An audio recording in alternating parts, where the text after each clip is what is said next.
Et effectivement, je me rends compte que généralement les étudiants, quand ils partent du Cameroun pour arriver ici, on a toujours ces idées-là qu'on nous bourre dans le crâne. Oui, il faut rester entre vous, il faut être solidaire et tout ça.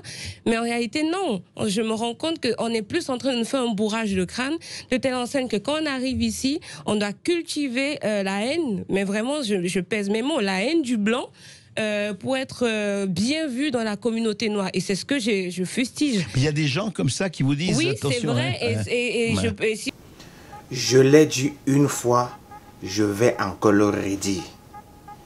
Le fait de bien parler le français ne veut pas dire qu'on est intelligent. On peut bien s'exprimer en français, bien parler le français et être un idiot. Stella, elle s'exprime très bien en français, mais je ne pense pas qu'elle est intelligente. C'est mon avis. Je ne pense pas que cette fille est intelligente. Ok? On peut bien parler le français et être un idiot. Cette Stella, elle passe son temps à raconter des conneries chaque fois qu'elle vient à la télévision.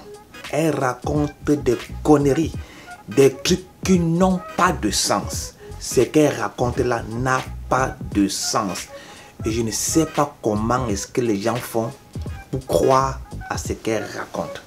Elle raconte toujours des conneries. Des conneries. Cela fait environ 4 ans qu'elle vit en France.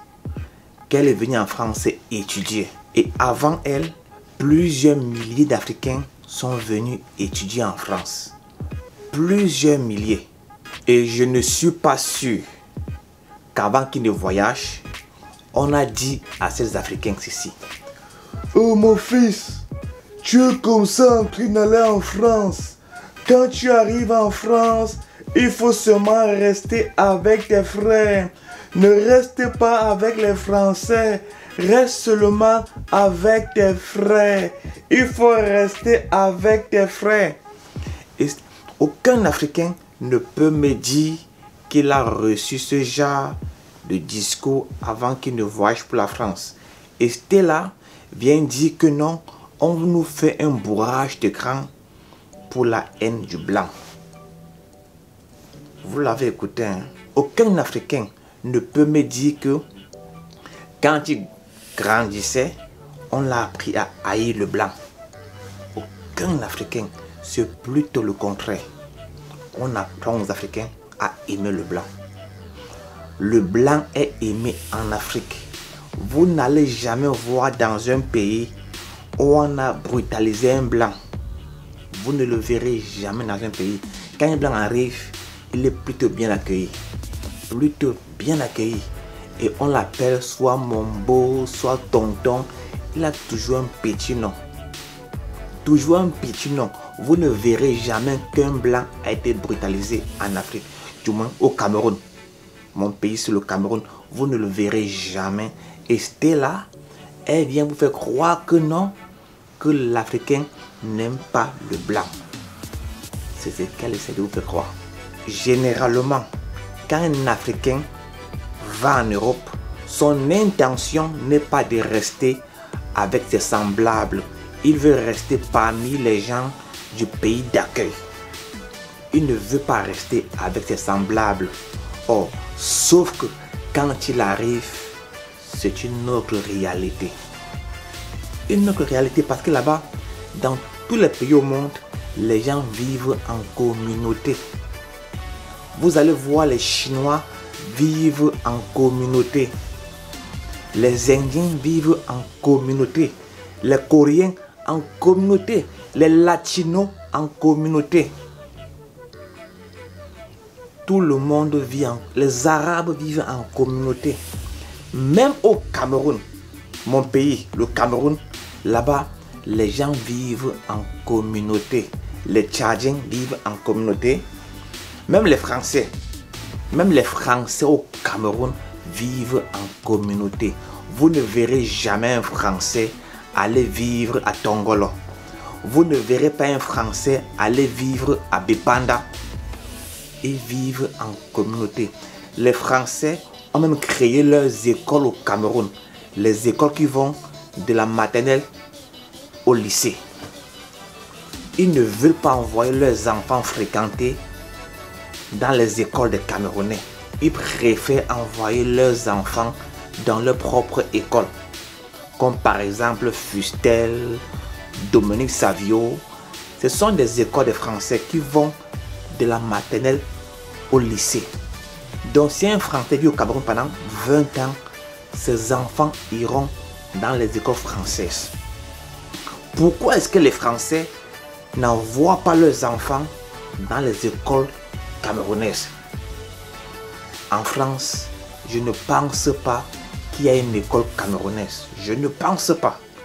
Moi au Cameroun, il y a des écoles françaises. Maintenant, Stella vous raconte des conneries.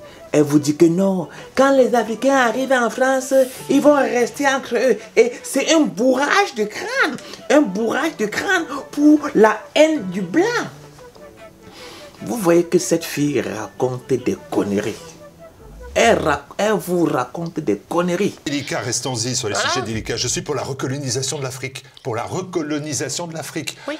Sujet délicat, non? Oui, bien sûr. Beaucoup de gens me diront ça, oui, crime contre l'humanité. Oh, tout ça, c'est des grands mots, c'est des grandes théories. Écoutez, moi, personnellement, bien évidemment, un Français d'ici qui connaît comment la colonisation s'est passée va dire que nous, on n'a aucun intérêt, on ne veut pas retourner en Afrique parce que ça nous a quand même coûté plus que ça nous a apporté, il faut le dire. Ceux qui sont dans l'ignorance, qui ont décidé de s'enfermer dans des théories de propagande par la gauche, ils disent que oui, la France s'est fait du blé, la France a fait ci, mais là, non, pas du tout. Quand on lit des ouvrages, quand on lit dans son ensemble, la colonisation a plus coûté à la France que ça ne lui a apporté. Personnellement, je voudrais qu'il y ait une recolonisation en Afrique. Je veux vous dire ce que c'est que la colonisation, ok? Dès le début. Un beau jour comme ça, Otto von Bismarck, chancelier allemand, le gars à Berlin, il se retrouve comme ça avec plusieurs dirigeants européens. Les gars se sont partagés l'Afrique comme un gâteau. Ils se sont partagés l'Afrique comme un gâteau. On dit, ok, la France prend la Côte d'Ivoire, prend le Gabon, prend le Burkina Faso, Angleterre, prend le Nigeria, prend l'Ouganda, la Tanzanie, moi l'Allemagne, je prends le Cameroun, le Togo, la Namibie. Il faut noter que le Cameroun n'a jamais été une colonie française.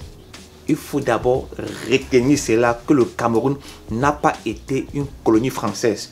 Quand l'Allemagne perd la Première Guerre mondiale, ces colonies reviennent à la SDN, Société des Nations, l'ancien ONU. Et maintenant, la SDN alors a remis le Cameroun à la France et à l'Angleterre. Et quand les Français arrivent au Cameroun, il y a des résistances. Des gens ont résisté. Les Français ont tué des Camerounais. Dans le village de Stella, les Français ont tué des Camerounais. Écoutons un peu ce que les rescapés racontent. Écoutons-les. Comme les militaires menaçaient trop, nous avions organisé un camp pour garder la population. Les militaires ont surpris cette population-là et avec l'armée française, ils ont ouvert le feu. Ils ont décimé cette population et il y avait un seul survivant. On bombardait tout le monde et on brûlait même les cases.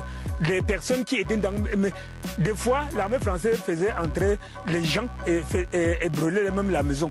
Chers Français, donc, prendre des personnes enfermées dans des maisons et mettre le feu, pour Stella, ce n'est pas un crime contre l'humanité. À vous de juger. À vous de juger. Vous avez écouté le témoignage des personnes qui étaient présentes quand les Français sont arrivés au Cameroun. Et par la suite, elle vous dit que la colonisation n'a rien rapporté à la France. C'est ce qu'elle vous dit. Maintenant, Je vais vous faire écouter votre ex-président, l'ex-président français. Écoutez-le. On oublie seulement une chose, c'est qu'une grande partie de l'argent qui est dans notre porte-monnaie vient précisément de l'exploitation depuis des siècles de l'Afrique. Pas uniquement, mais beaucoup viennent de l'exploitation de l'Afrique. Alors, il faut avoir un petit peu de bon sens, je ne dis pas de générosité, de bon sens, de justice, pour rendre aux Africains, je dirais, ce qu'on leur a pris d'eau. Une Africaine vient dire que la colonisation n'a rien rapporté à la France. Et un ex-président français vient dire que l'argent qu'ils ont vient de l'exploitation de l'Afrique depuis des siècles. C'est un ex-président qui le dit. Que ce qu'ils ont là vient de l'Afrique. Et une Africaine dit que non, ça n'a rien rapporté à la France. Vous ne voyez pas que cette fille-là roule pour quelque chose? Des gens sont morts en Afrique pendant les résistances. Quand les Français étaient là, beaucoup de personnes sont mortes en Afrique. Et Stella vous dit que ce n'est pas un crime contre l'humanité. Elle a dit, passez une bonne journée. Bye bye. Bien sûr, beaucoup de gens me diront ça, oui, crime contre l'humanité. Oh, tout ça, c'est les grands mots, c'est des grandes théories. Des villages sont anéantis à coups de napalm.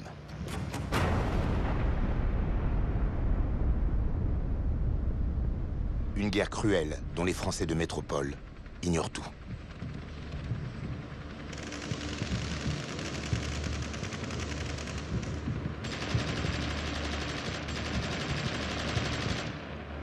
Oumniobé décrit la situation.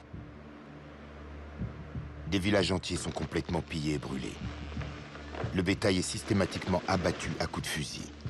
Ceux qui échappent à cette tuerie massive sont poursuivis en pleine brousse par les forces de l'ordre.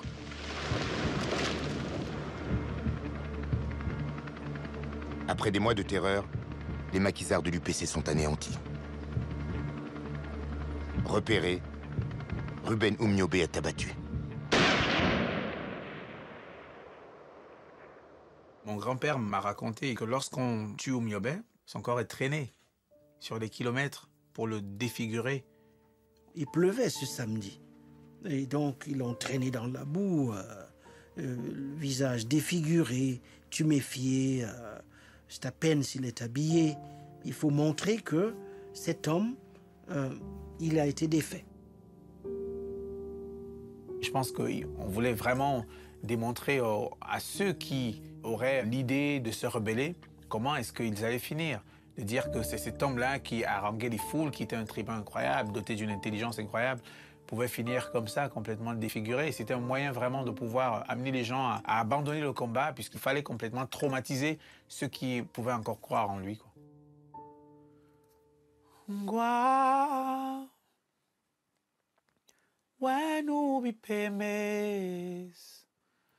Long yes, ma